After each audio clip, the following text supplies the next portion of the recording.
Ce matin, je voudrais que nous puissions poursuivre cette avancée vers la Pentecôte. La parole de Dieu nous dit que Jésus-Christ a enseigné pendant 40 jours après sa résurrection ses disciples et nous allons aussi, nous, aller pendant 40 jours vers la Pentecôte. Et la semaine dernière, nous avons plongé dans le fleuve d'Ézéchiel, le fleuve de Dieu pour commencer à nous baigner dans l'Esprit, à nous baigner dans le Saint-Esprit. Et ce matin, je voudrais que nous puissions avancer encore vers ce moment d'effusion que représentera la Pentecôte pour le monde des croyants et avoir ce rappel aussi de ce que c'est qu'un citoyen. Vous le savez, en France, aujourd'hui, comme citoyens de ce beau pays de France, eh bien, nous avons une protection sociale. C'est-à-dire que quand nous sommes citoyens de ce pays, quand nous sommes citoyens français, eh bien, l'État, le pays, la nation nous assure des soins, nous assure des aides, nous assure des revenus minimums, et ça, c'est parce que nous sommes citoyens. Bien sûr, si nous ne sommes pas citoyens, le pays le fait aussi, et nous savons le revendiquer quand il le faut. Et nous savons défiler dans les rues quand ces droits sont bafoués, parce que nous avons cette notion d'être un citoyen, d'être une citoyenne de notre pays. Et comme citoyens des cieux, eh bien, Philippiens chapitre 3, verset 20 nous rappelle que nous sommes citoyens des cieux. Et la Bible nous rappelle que nous avons aussi cette protection sociale divine. Si nous allons dans Matthieu au chapitre 6 au verset 33, eh bien, la parole de Dieu nous enseigne que, en tant que citoyens du royaume, la parole de Dieu nous dit que nous avons droit au manger, que nous avons droit au boire, nous avons droit aux vêtements, et nous avons en quelque sorte un numéro de sécurité sociale divin parce que nous sommes citoyens des cieux. Nous sommes citoyens du ciel. Et à ce titre-là, je voudrais ce matin que nous puissions vraiment prendre conscience de ce que veut dire être citoyen des cieux, être conscient qu'il existe un royaume des cieux, un royaume de Dieu. Parce que vous savez, dans le monde séculier, il y a des gens qui meurent pour leur pays. Il y a des gens qui meurent pour le drapeau. Il y a des gens qui sont patriotes. Il y a des gens pour qui la nation est quelque chose d'important. Il y a des gens pour qui leur pays est capital, primordial. Et pour nous, qui sommes citoyens des cieux, je pense que la prise de conscience de ce qu'est le royaume, de ce que représente le royaume, parce que Jésus-Christ a prêché le royaume. Jean-Baptiste est venu, il a parlé du royaume. Jésus-Christ est venu, il a parlé du royaume. Paul a parlé du royaume. Et la Bible nous enseigne que nous sommes citoyens du royaume. Alors, le message biblique pour le concept du royaume, eh bien, c'est quoi? C'est un roi. Et je vous rappelle qu'un roi n'est pas élu, c'est un roi. C'est un royaume, c'est une descendance. Et si nous faisons une analogie avec les nations, eh bien, toutes les nations ont des caractéristiques. Et ces caractéristiques, elles doivent les avoir pour s'établir, pour perdurer. Et parmi ces caractéristiques, on peut noter les choses suivantes. Elles doivent avoir un territoire. Et la Bible nous dit que le royaume des cieux est en nous. Les caractéristiques d'un royaume sont d'abord qu'il a un territoire. Ensuite, un royaume, un pays a une culture. Et nous allons en parler aujourd'hui de notre culture du royaume. Un royaume a des valeurs, des principes. Un royaume a une langue. Et un royaume a une armée, une puissance. Et la Bible nous dit que ce royaume qui est le nôtre, puisque nous sommes citoyens des cieux, eh bien, ce royaume, il est en même temps invisible et en même temps visible. 1 Corinthiens, chapitre 15, verset 40, nous parle des corps célestes et du corps terrestre. Et je crois que commencer à rentrer dans cette culture du royaume, ce n'est pas simplement un abus de langage, ce n'est pas simplement une figure de style que de dire nous sommes citoyens du royaume. Je crois que ce matin, l'Esprit voudrait qu'on prenne conscience de ce que veut dire citoyen des cieux, de ce que veut dire royaume de Dieu, de ce que veut dire citoyen de ce royaume. Et pour ce faire, eh bien, nous allons commencer par notre héritage, notre culture. Je vous ai dit qu'un royaume, il a forcément un héritage, une culture.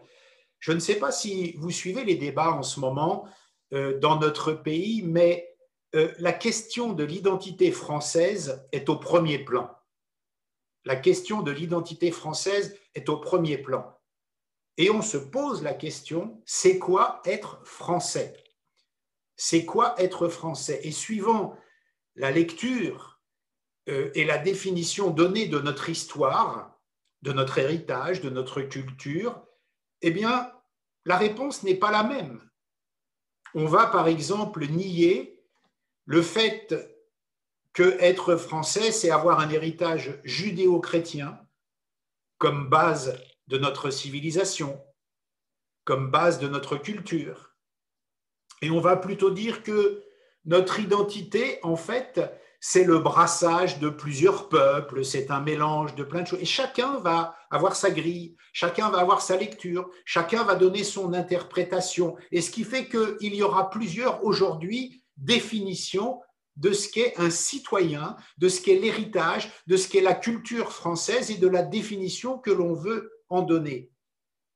Mais grâce à Dieu, pour le royaume de Dieu, pour le royaume des cieux, la question de notre culture, la question de notre héritage ne se pose pas. On ne va pas avoir plusieurs définitions, on ne va pas avoir plusieurs grilles de lecture. La Bible nous dit dans Éphésiens chapitre 2, verset 20, « Vous avez été édifiés sur le fondement des apôtres et des prophètes. Jésus-Christ lui-même est la pierre angulaire. » Là, la réponse est claire. Notre héritage en tant que citoyen des cieux, en tant que membre du royaume de Dieu, en tant qu'élu du royaume, notre héritage et notre culture, ce n'est pas nos ancêtres les Gaulois, ce n'est pas ce que l'on veut bien y mettre, c'est l'héritage sur lequel nous avons été édifiés, et cette édification s'est construite sur le fondement des apôtres et des prophètes, et Jésus-Christ lui-même en est la pierre angulaire. Il n'y a pas débat, il n'y a pas photo, il n'y a pas discussion. Notre héritage, c'est celui-là. Voilà notre culture, voilà notre héritage, et voilà ce que nous devons croire, voilà ce que nous devons confesser, voilà ce que nous devons expérimenter. Et il n'y a pas de débat possible avec cela, puisque si nous adoptons les règles du royaume, nous adoptons la culture du royaume et nous adoptons la définition que la parole de Dieu donne à cette culture. La Bible déclare que je suis édifié sur le fondement des apôtres et des prophètes. Ça veut dire que je suis édifié sur leurs paroles, je suis édifié sur leur expérience et je dois vivre cela sans déplacer, nous dit la parole de Dieu et nous le verrons, la borne ancienne que nos pères dans la foi ont placée. Nous n'avons rien à rajouter en amont, nous n'avons rien à rajouter en aval. La borne a été posée et les apôtres eux-mêmes et les prophètes eux-mêmes l'ont fait sur la pierre angulaire qu'était Jésus-Christ. C'est-à-dire qu'ils ont expérimenté Jésus-Christ et ils ont en quelque sorte raconté Jésus-Christ comme étant une vérité. Ils sont édifiés sur ce fondement et ils sont édifiés sur le message de Christ, sur les signes, les prodiges et les miracles que Jésus-Christ a accomplis au milieu d'eux. Et nous avons la même semence que les apôtres et que les prophètes. Nous avons cette même semence. Voilà pourquoi nous pouvons faire les mêmes choses. Voilà pourquoi nous avons cette graine en nous de royaume qui nous permet de faire les choses qui ont été faites. Et la parole de Dieu nous rappelle que le Maître, que le Seigneur Jésus-Christ a eu besoin de signes pour convaincre les gens, a eu besoin de signes pour attester qui il était. Et pour ce faire, il a fait des prodiges, il a fait des miracles, il a accompli des choses. Et malgré cela, c'était parfois en vain, parce que malgré ces signes, malgré ces prodiges, malgré ces miracles, certains n'y croyaient pas. Certains n'y croyaient pas. Et nous, qui sommes citoyens du royaume, nous sommes héritiers de cela. Et nous devons produire ce que nos pères ont produit. Nous sommes édifiés sur les fondements de nos pères dans la foi et sur le message, la pierre angulaire de Jésus-Christ. Alors vous pensez bien que si le Seigneur, avec des signes, avec des prodiges, avec des miracles, n'a pas toujours convaincu, n'a pas toujours fait l'unanimité, qu'allons-nous faire sans signes, sans prodiges, sans miracles, sans l'héritage qui est le nôtre en tant que citoyens et membres du royaume de Dieu? C'est pour ça qu'il nous faut rentrer dans cette culture du royaume, dans ces principes du royaume, dans cette langue du royaume, dans ces territoires du royaume, dans ces limites du royaume, dans cette puissance du royaume. Voilà pourquoi nous devons commencer à réfléchir royaume, à parler royaume, parce que ça a été le message de Jean-Baptiste, ça a été le message de Jésus-Christ, ça a été le message de Paul, et c'est notre message. Nous sommes toujours membres du royaume, nous sommes toujours citoyens des cieux. C'est un monde visible, c'est un monde invisible, mais nous devons proclamer sur cette terre le royaume. Le royaume s'est approché de vous. Le royaume s'est approché de vous. Alors, si nous sommes héritiers de ce royaume, la question que nous devons nous poser, devons-nous perpétuer la tradition chrétienne simplement ? Devons-nous perpétuer la tradition religieuse du royaume ou revenir au fondement, à la base, au livre, aux actes? Et là, je crois que nous avons seulement deux choix. C'est l'alternative devant laquelle nous nous trouvons. Et face à cette question, des évangéliques ont tranché. Des gens, des chrétiens, des croyants ont dit, ils ont tranché. On dit ce temps-là, ces fondements, c'était à cette époque-là, mais aujourd'hui, c'est fini. On les appelle les cessationnistes. Ce sont des gens qui disent, en toute bonne foi, que le temps des apôtres, le temps des miracles, le temps des prodiges, c'était pour cette époque-là. Et ils se servent de versets comme 1 Corinthiens, chapitre 13, verset 8, qui dit « L'amour ne meurt jamais, mais les prophéties disparaîtront, les langues cesseront, la connaissance disparaîtra. » Voilà un point de vue qui est le leur, mais que je ne partage pas. Nous, les pentecôtistes, comme nous aimons à le dire, ce n'est pas notre cas. Nous, les pentecôtistes, la parole de Dieu nous dit en Luc chapitre 24, verset 5, et c'est ce en quoi nous croyons, ne cherchez pas parmi les morts celui qui est vivant. Ne cherchons pas un Christ mort, ne cherchons pas une tradition morte, ne cherchons pas un héritage mort, ne cherchons pas une tradition. Marc chapitre 16 nous envoie pour cette grande mission, aller de par le monde, faire des disciples, proclamer la bonne nouvelle, guérir les malades. Voilà ce à quoi nous sommes appelés si nous sommes membres du royaume. Mais quelle est notre position? Quelle est notre position? Sommes-nous résignés?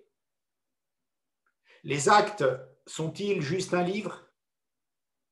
Juste une histoire passée? Juste une histoire pour ce temps-là?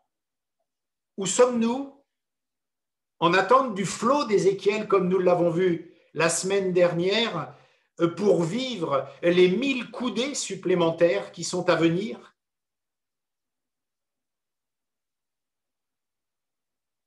Nous devons nous positionner. Nous devons réfléchir à tout cela. La Bible nous enseigne que dans ce royaume, dans cet héritage, dans ces fondements qui nous ont été posés, il y a des règles et des principes que nous verrons dans les semaines à venir. Mais en guise d'apéritif, je voudrais juste vous donner deux règles de principe. L'héritage que nos pères nous a laissé dans la foi, eh bien, c'est d'abord tolérance zéro. En Acte 5 au chapitre 5 au verset 3, Vous connaissez tous l'épisode d'Ananias et de Saphira. Pierre lui dit, Ananias, pourquoi Satan a-t-il rempli ton cœur au point que tu aies menti au Saint-Esprit et gardé une partie du prix du champ? Et vous connaissez la suite. Un des principes qui nous est laissé ici par nos pères dans la foi, c'est tolérance zéro. Tolérance zéro avec ce qui n'est pas conforme à la parole de Dieu. Le mensonge, par exemple, dans le cas de ce verset. Ou bien un autre principe qui nous est laissé, c'est celui que nous trouvons en Actes chapitre 5, verset 15. On en venait à sortir les malades dans les rues et à les placer sur des civières et des brancards afin que, lorsque Pierre passerait, son ombre au moins couvrit l'un d'eux. L'onction, le principe de l'onction. Est-ce que cette onction est morte? Est-ce que cette onction est finie? Est-ce que cette onction était pour ces temps passés? Ou est-ce que l'onction est aussi pour nous? Est-ce que ce verset, son onction vous enseignera toute chose, est mort? C'est une culture? C'est une tradition? Ou est-ce que c'est pour nous? Actes chapitre 19, verset 12 nous dit quoi? Au point qu'on appliquait sur les malades des linges ou des mouchoirs qui avaient touché son corps. Les maladies les quittaient, les esprits mauvais sortaient d'eux. Nous en verrons d'autres des principes du royaume et nous verrons les autres applications du langage du royaume. Mais déjà, cela nous fait réfléchir. Il y avait des principes. Est-ce que pour que le royaume perdure, nous devons nous passer des signes, des manifestations et de l'héritage qui nous a été laissé? Dans ce cas-là, oui, nous sommes devant une réflexion. Comment devons-nous vivre notre foi aujourd'hui si ces temps sont morts, si ces temps sont finis? Si notre Maître, le Seigneur Jésus-Christ, avec les signes, la puissance, les prodiges et les miracles, n'a pas convaincu tout le monde, qu'allons-nous faire, nous, aujourd'hui, si nous ne sommes pas héritiers de nos pères dans la foi, héritiers de leur message, héritiers de leur puissance, héritiers de leur onction, héritiers du message de Jésus-Christ, héritiers de la puissance de Jésus-Christ, héritiers de l'onction de Jésus-Christ au travers de la venue du Saint-Esprit? Si nous ne sommes pas héritiers de cette culture du royaume, et là, nous n'allons pas avoir de débat pour chercher quel est notre héritage, quelle est notre culture. La Bible nous dit que notre héritage, c'est les prophètes et les apôtres, dont Jésus est la pierre angulaire. Alors, une autre chose sur laquelle nous devons réfléchir aussi ce matin, c'est qu'un royaume, nous l'avons vu, a une culture, a un héritage. Quelle culture adoptons-nous? Première question, quel héritage adoptons-nous? Nous ne sommes pas dans le débat de l'identité française, nous sommes dans le débat de l'identité de croyants, de l'héritage que nous acceptons comme étant le nôtre pour se dire héritier du royaume, pour se dire citoyen du royaume des cieux, du royaume de Dieu. Le royaume est une vérité, le royaume est une réalité. Alors, quelle culture de ce royaume, quel héritage adoptons-nous? Le deuxième point, c'est qu'en faisons-nous une tradition ou une vie? Est-ce que je dois lire la Bible ou est-ce que je dois vivre la Bible? Voilà une véritable question. Voilà ce qui va faire de nous un religieux ou un acteur. Je dois lire la Bible simplement ou je dois la vivre? Je dois être un théologien ou je dois être un disciple? Troisième point sur lequel je voudrais que nous puissions réfléchir ce matin, c'est qu'un royaume, il a des frontières. Un pays a des frontières. Une nation a des frontières. Le royaume de Dieu a des limites au sens qu'il ne faut pas franchir, a des règles, et une règle constitue une limite. Et la Bible nous dit, dans Proverbes au chapitre 22, verset 28, eh bien, ne déplaçons pas la borne ancienne que nos pères ont posée, ne déplaçons pas les frontières du royaume, n'allons pas au-delà de ce que le royaume nous dit de faire. Ne faisons pas plus et ne faisons pas moins, ne déplaçons pas les limites en aval ou en amont. Nos pères ont posé des limites dans la foi. Les limites, ce sont notre héritage, notre culture, ce à quoi nous avons droit, ce à quoi nous pouvons prétendre. Quand nous sommes Français, nous prétendons à la sécurité sociale. Eh bien, quand nous sommes citoyens du royaume, nous pouvons prétendre à ce que le royaume propose à ses citoyens. Nous ne pouvons pas déplacer cette borne parce que dans ce contexte-là, c'est bien sûr le conseil d'un père à son fils qui lui dit, eh bien, mon fils, ne déplace pas la borne.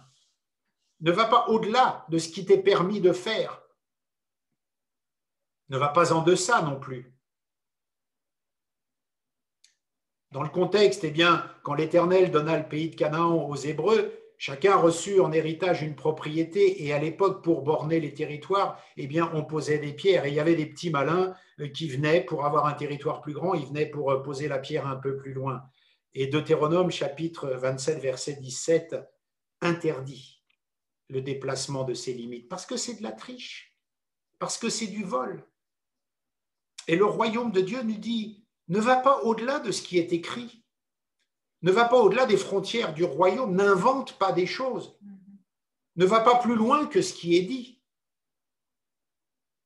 Mais le royaume nous dit aussi, ne va pas moins loin que ce qui est dit. Pourquoi veux-tu que ça soit fini si ce n'est pas dit que c'était fini? Pourquoi veux-tu ne pas vivre ce qui est écrit si ce qui est écrit dit que ce qui est écrit, c'est pour que tu le vives? Ne va pas en deçà, mais ne va pas au-delà. Si on considère ces limites dans un sens figuré, on pourrait dire que le cadre de notre société qui était jadis judéo-chrétien n'a cessé d'exister au fil des années, d'être déplacé, au point que le cadre de notre société n'existe même plus. Et Dieu a été remplacé par l'homme, qui est devenu une fin en soi. Voilà en quoi les limites sont déplacées dans une société. La morale, la science, la théologie libérale, eh bien, commencent et finissent avec l'homme. Et qu'est-ce que ça veut dire aujourd'hui, cette injonction? Ne déplace pas les limites. Eh bien, ça veut dire que Dieu demande de ne pas déplacer les frontières de son royaume divinement borné, mais divinement borné par sa parole, les bornes de la parole de Dieu, ce que dit la parole de Dieu.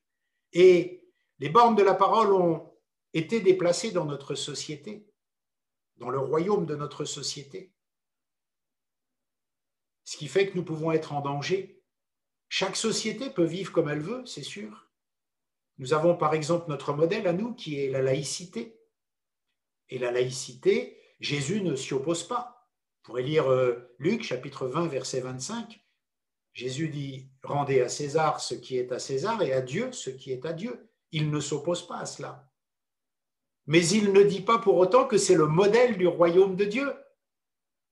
Il ne dit pas pour autant cela.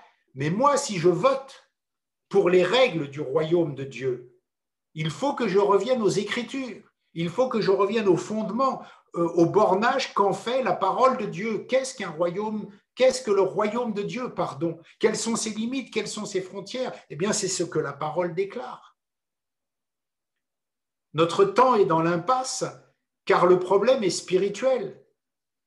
Notre temps est dans l'impasse parce que le problème est spirituel et face à des problèmes insolubles, eh bien, vous voyez que les solutions sont toujours les mêmes. Encore plus de la même chose qui a déjà été essayée et qui a échoué. Notre temps change les règles instaurées par Dieu parce qu'on veut que le Créateur sorte de partout. On ne veut plus de Dieu, on ne veut pas que Dieu parle, on ne veut pas que Dieu agisse. Mais si nous sommes citoyens du royaume, ces règles-là ne sont pas pour nous. On peut parler, dire nous sommes citoyens du royaume sans que cela veuille dire grand-chose. Mais la Bible donne du sens. Vous croyez que Jésus a passé son temps à prêcher le royaume pour rien parce que ça n'avait pas de sens et que ce n'était pas palpable, que ce n'était pas physique, même si c'était spirituel? Vous croyez que Jean-Baptiste a annoncé le royaume pour rien, pour perdre son temps, si c'était juste une lubie, une vue de l'esprit? Vous croyez que Paul parle du royaume si c'est juste une vue de l'esprit, comme on dit? Non, c'est une réalité, avec des règles, des principes, une langue, un langage, une puissance, une armée, un peuple, un roi, des frontières. C'est une réalité.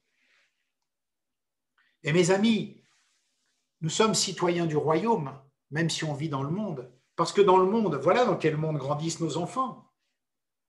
Et tous nos bien-aimés qui ne connaissent pas Jésus, dans des sociétés où de moins en moins on parle de Dieu, où on ne veut plus entendre parler de Dieu, où on met Dieu en dehors de tout, à ce tarif-là, ils n'ont pas beaucoup de chance de rencontrer Jésus-Christ.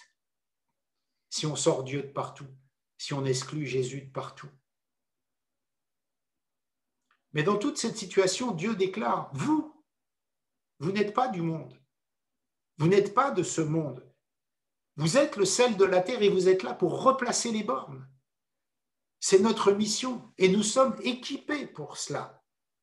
Parce que nous, citoyens des cieux, sans aucun orgueil, sans aucune arrogance, normalement, nous savons où est la borne. Nous savons où est la frontière. Nous savons quelles sont les limites à ne pas franchir.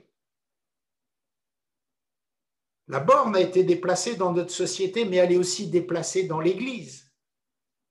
Quand je dis borne, comprenez frontière de ce que déclare la parole de Dieu qui borne, bien sûr, le royaume.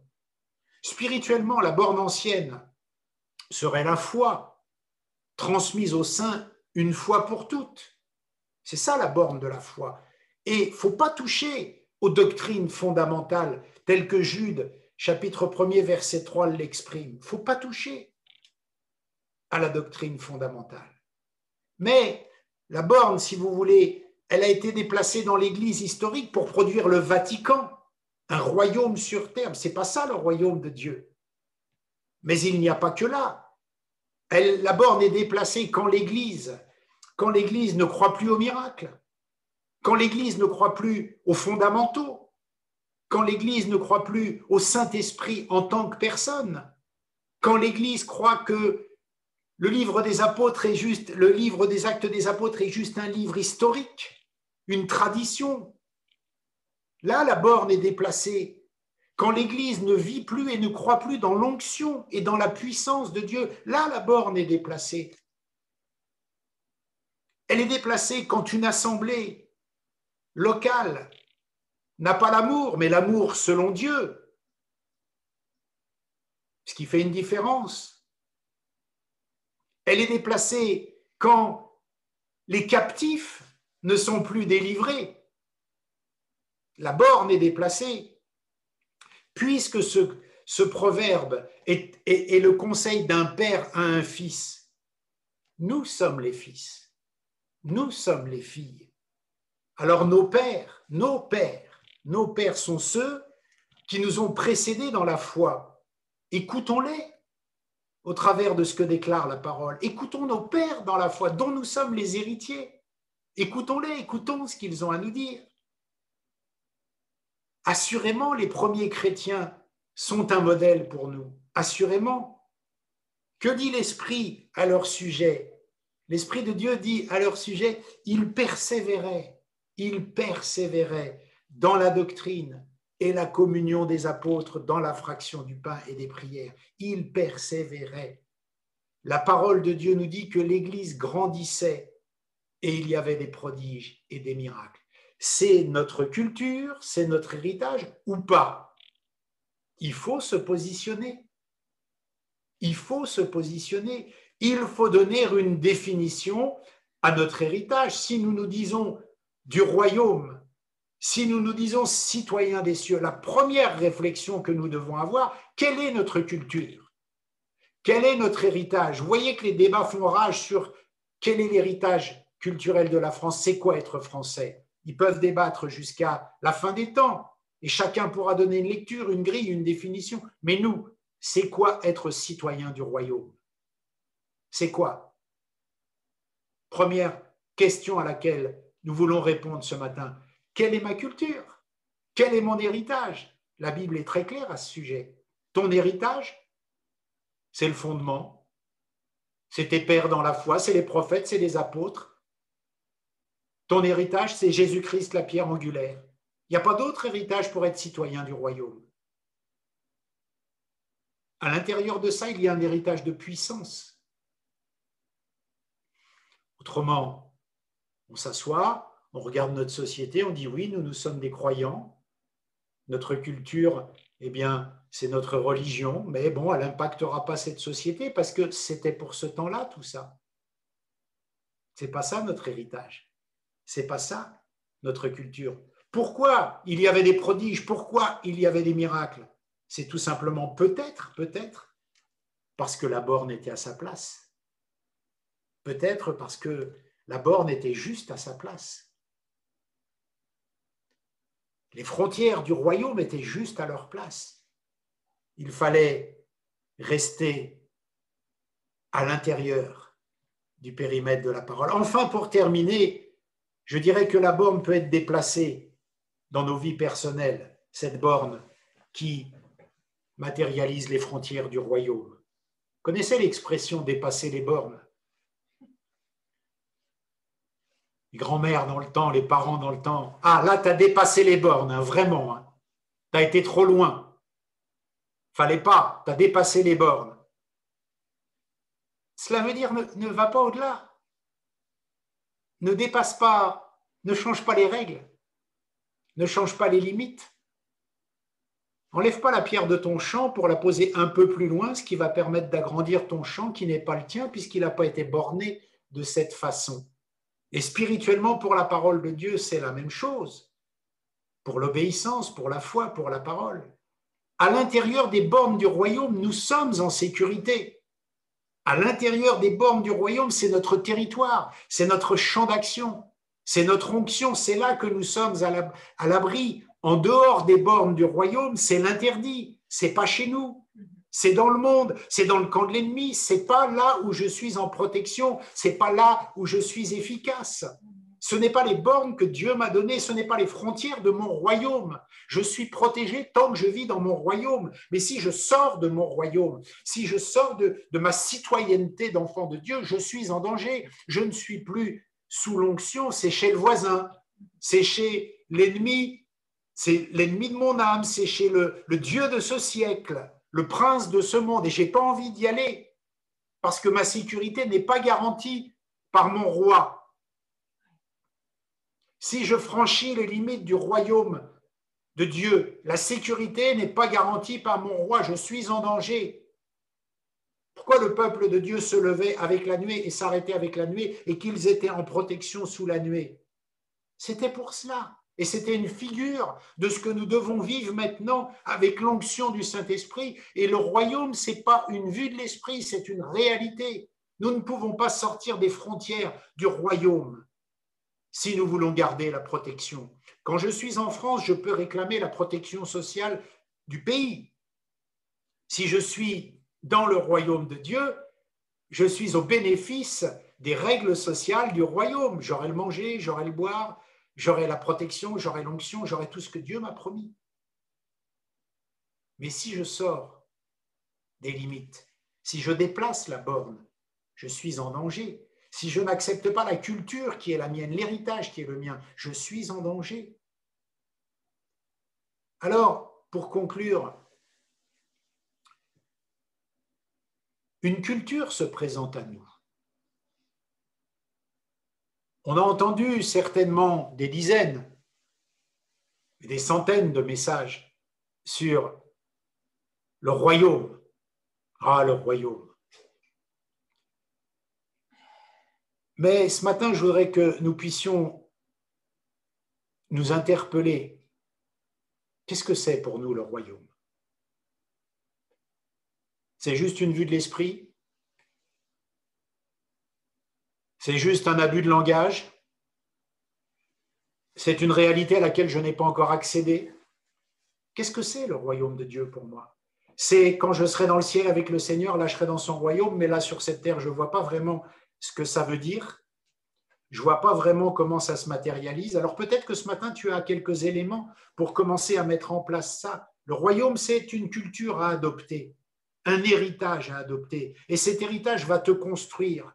Si tu veux savoir d'où tu viens, si tu veux savoir où tu vas, si tu veux savoir quel est le but de la vie spirituelle, il faut rentrer dans la culture du royaume. Et la culture du royaume te donne un héritage, te donne un passé. Ton passé, c'est quoi? C'est tes pères dans la foi. C'est la borne composée tes pères. C'est ce que le livre des Actes nous présente comme étant le fondement, notre héritage, mais notre héritage vivant, notre héritage actuel, pas notre héritage traditionnel. Ce matin, c'est l'occasion de nous positionner sur le royaume. Qu'est-ce que le royaume? Quelle définition je veux donner à l'héritage que j'ai? Je suis un chrétien, c'est quoi mon héritage? Je suis pentecôtiste, c'est quoi mon héritage? Je ne suis pas pentecôtiste, c'est quoi mon héritage? Où est-ce que je veux aller? De quoi je suis certain d'être héritier? Qu'est-ce qu'est mon héritage? À quoi j'ai droit? Galate nous dit que le Fils, tant qu'il n'a pas pris conscience de qui il était, il n'est pas plus que l'esclave. Et ce matin, nous devons prendre conscience de qui nous sommes. Qui nous sommes. Même si le royaume est un royaume invisible, il est une réalité. Nous devons rentrer dans cette dimension-là. Et pour commencer à avancer dans cette réflexion, nous avons mis le pied dans le fleuve. Et j'espère que vous avez plongé. J'espère que vous avez plongé dans ce fleuve. Bien sûr, les remous vont nous brasser un peu. Bien sûr, le malaise de ne pas maîtriser peut s'emparer de nous. Mais la réflexion est importante. Et je crois que ce matin, eh bien, nous devons avancer dans ce royaume parce que nous allons voir que ce royaume n'est pas qu'un héritage, n'a pas qu'une culture. Il a des principes à nous proposer, nous le verrons. Il a un langage à nous proposer. Toutes ces choses doivent devenir pour nous une deuxième nature, des réflexes. Parce que si l'on dit « je suis héritier du royaume » aux gens, ils vont nous dire « oui, t'es gentil, vraiment, t'es gentil ». Mais si nous avons en nous la puissance de ce qu'annonçait Jean-Baptiste, de ce qu'annonçait Jésus-Christ, de ce qu'annonce Paul, si le royaume devient une réalité, si nous avons les pieds dans le royaume, si nous pouvons commencer à appréhender ce qu'est le royaume de Dieu, avec ses limites, mais pas les limites dans le sens des choses qu'il ne peut pas faire, les limites dans le sens des choses que nous ne devons pas franchir. Quand Apocalypse dit « tu ne rajouteras rien », c'est une limite. Nous ne pouvons pas rajouter des choses à ce que dit la parole de Dieu. Mais si nous vivons en dessous de la parole de Dieu, c'est aussi une limite qu'il n'est pas bon d'avoir, puisque ce n'est pas la limite que Dieu a fixée.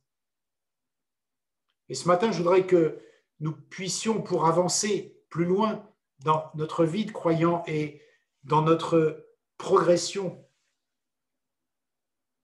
nous puissions réaliser ce matin quelque chose de différent. C'est un véritable défi qui nous est proposé. C'est un véritable challenge, une réflexion. Où en sommes-nous avec ce principe du royaume? Avons-nous bien réalisé tout ce que ça implique, toutes les conséquences? Seigneur, nous voulons réfléchir. Nous avons bien conscience que nous ne pouvons pas appréhender toute l'ampleur de ces choses d'une seule prédication. Mais Seigneur, ce qu'il y a d'intéressant dans ta parole, c'est que tu nous demandes de mettre le pied dans quelque chose et que tu vas nous emmener plus loin. Nous avons commencé la semaine dernière à mettre le pied, peut-être plus pour certains, dans ce fleuve de l'onction. Nous ne savons pas où tu vas nous emmener, Seigneur, mais nous voulons rester disponibles. Ce matin, nous prenons conscience que nous avons une culture, que nous avons un héritage, et cet héritage, nous devons le chérir, nous devons le choyer, nous devons le préserver, nous devons le transmettre.